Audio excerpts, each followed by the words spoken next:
You know, sometimes when I'm talking to my kids, the biggest thing that I listen for is what they're not saying. Do I ever hear the things that they're really truly hungering for, or the way that they actually want to answer the question, but they're afraid because they might offend me? How does this then impact the different things that they're taking in? You know, the different things in culture, things like movies or books or even like relationships. How do they guide my kid? And is my kid really interested in growing in the ways that those things are presenting? Or are they just going with the flow? Well, a recent study from UCLA is shining some light on this. How are kids actually doing, especially when we look at relationships? And as parents, how are we equipping our kids to handle and build character that not only is God honoring, but is also imaging God in the culture today? So we're going to talk to Dr. Kathy about that more next on the Celebrate Kids podcast in this daily segment, Facing the Dark. Don't be afraid of the dark. Be careful with stars. Not every light is gonna guide you, baby. Not every light is gonna guide you. So Dr. Kathy, a UCLA study is finding that teens and young adults are not interested in romance and sex in plot lines in most TV shows and movies, while a majority are interested in the content of friendships and platonic relationships. The recent Teens and Screens report that was conducted by the Center for Scholars and Storytellers at UCLA found that 47.5% of teens and young adults ages 13 to 24 think that sex and romance are too prominent in TV shows and movies. And 51% want to see more content focused on friendships and platonic relationships, with 39% saying they particularly want to see more aromantic and asexual characters. Now, and a near majority of those surveyed felt that romance in media is overused. That came at kind of a rate of 44%. What do you make of this finding, knowing that many teens today are really starved for relationships? Yeah, I was fascinated by this. I was surprised. But then it hit me that no, this is their reality. They want to know how to live a platonic friendship. They're not good at it. They want to know is friendship with the same sex or opposite sex or same gender, opposite gender person, is a healthy friendship with a same gender or opposite gender person realistic? Is that doable? And what if I'm gossiped about or teased or somebody makes an assumption? These are real issues that they're dealing with, and they want TV to reflect their lives. Now, the other thing that I found, and kind of in my spirit as I was reacting to what you were saying, was it scares me that teenagers are using TV for guidance. I don't think that's a good idea. I don't think they should be getting guidance out of a, romance novel, nor do I think they should be getting it off of a TV sitcom or a movie. I'd like for this to be a conversation, youth pastors are having with their students and parents are having, at home.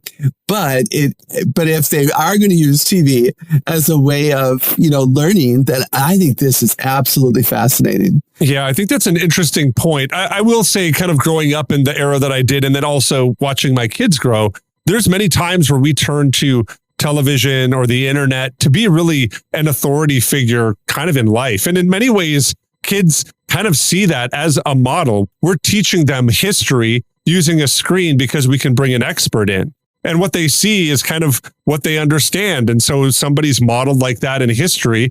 Now, when we look at relationships, is that another model for us to know? Knowing this study kind of reflects that what really I think teens are craving. What advice would you give to parents, knowing that many times they do look at screens and are taught to kind of emulate or model what's happening on them? But now we're finding out that teens really don't want the things that we've assumed for so many years they want. And really, they just want friendship. How can parents and those caring for adults kind of answer some of the greatest needs this generation seems to be asking for? I wonder if some parents would be willing to listen to this podcast episode with their preteens and teens and talk about it and see if their preteens and teens agree. I think it'd be fascinating for parents to find out that it's not the avoiding of something, but it's the addition of something into a show that might cause it to be really a blessed, experience. And I also think that our kids are then, by this study says to me, they're asking us for help. They want to know from a mom and a dad, what does a healthy friendship look like? And what's the purpose of a healthy friendship? Now, in my book, 5 to Thrive, in the belonging chapter, there's a 6-page spread of friendship skills. We can teach friendship. We can teach children and teenagers how to identify who would be a good friend. We can teach conversation skills. when a kid says, so, how was your day? Do you really tell them? I mean, kids ask me all the time, like when somebody says, hey, how are you? Do they really want to know? Because if I start to talk, they like walk away. So I don't know why anybody really starts a conversation that way. I mean, really, isn't it so fake? I mean, even on an elevator, you're never going to see those people again. You're on there for 22 seconds and somebody wants to know about your life. It just cracks me up. But we can teach conversation skills. We can teach how to relate well, how to end relationships without hurting people, how to agree to disagree, and when do we compromise and when don't we? We can teach skills through modeling and conversation, and even using good and bad illustrations on TV to talk about whether or not we would want to behave like those characters behaved. So let's do it. It's because of the pandemic and masking and texting, we can tend to be more superficial and casual, and it's harder for kids to go deep and develop what you and I know is beneficial, and that would be a deep relationship. Yeah, I think that's so true. And I know that this is true for you. It's true for me as well, that when you have a deep friendship or a deep relationship, there's just things about it. I mean, C.S. Lewis kind of talks about this with J.R. Tolkien and Owen Barfield and all of this group, the Inklings, right? That as they got to know each other, they dove deep and deeper into each other's really character, their identity, the different characteristics that kind of bring them up. And that kind of leads me to this final question, because I know that you've written a book on character, and I know that there's a desire from many parents to have characteristics that really are, as you kind of said, ones that kind of people want to latch onto. We want to be friends with people because they're honest, or they're trustworthy, or they're funny, they're humorous, they bring out joy inside of us. What are some characteristics that when we look at kind of teens today, we see that really society is depriving them of the opportunity to build those? What steps can caretakers and people who are parents take to really build solid character in teens today? What are your thoughts there? Well, this is why I wrote a whole book on it, because there are a lot of thoughts. It's certainly, I appreciate you bringing this up because it does relate to relationships. Characteristics like generosity, loyalty, dependability, peace and joy. Those things are healthy in relationships. If we're disagreeable and arrogant, we're not going to have as many friends. And so we can teach friendship and relationships through the teaching of character. We got to model it, talk about it, teach it, be an example of it, correct it, compliment it. And the reason that I'm a big believer in biblical character is we've got examples in the Old and New Testament of excellent and not excellent examples. And we can use that again when we're teaching. And I think we teach character like we teach the ABCs and the 1, 2, 3s. There's a lot of skill and drill, and there's time and tolerance for mistakes. You put scribbled pages on the refrigerator and brag and take pictures and send them to grandma. And so when kids are little, you just delight in their experiencing something and growing in their skill level. But then there's a solid time when we teach and we even assess. I'm going to go on record, Wayne, to say that character is harder to teach because of the sin nature. You don't have to ever teach a person to be prideful. You don't ever have to teach a kid to whine.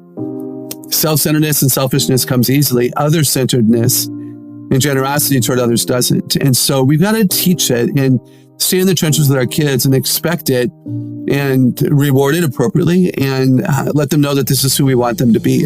It's important. There's a passage that kind of sticks out in my mind as Dr. Kathy was talking today about building character. And it comes out of 2 Peter chapter 1, and I'm going to begin reading at verse 5.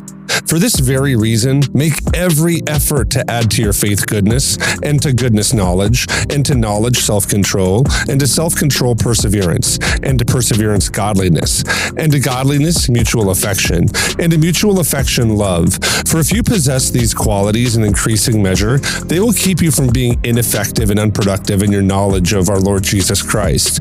But whoever does not have them is nearsighted and blind, forgetting that they have been cleansed from their past sins. This passage is kind of chalked right in the middle of Peter's calling to the early church to make sure that they have a confident faith, a faith that really is known and makes itself known in the world. And I think as parents, that's one of the things that we want to do. And so in this, we want to put our kids around these different realities, these different truths that are told to them in a lot of different contexts, whether it's friendships or entertainment or work and labor. We want to put our kids in these places where they're building an understanding of how to live well in God's world.